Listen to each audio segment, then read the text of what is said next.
म्हणून वादविवाद टाळले पाहिजेत। प्रत्येकाने शेजाऱ्याबरोबर चांगल्या प्रकारे बोललं पाहिजे।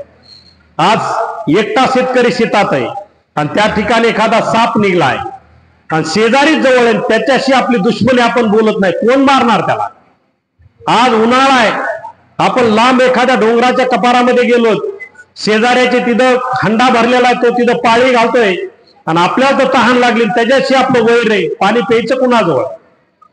जर त्या शेजाऱ्याबरोबर आपलं जर संबंध चांगले असले, आपण त्याच्याबरोबर वादविवाद नाही केला, तर हक्काने जाऊन आपण त्याच्याजवळचं पाणी पिणार आहे।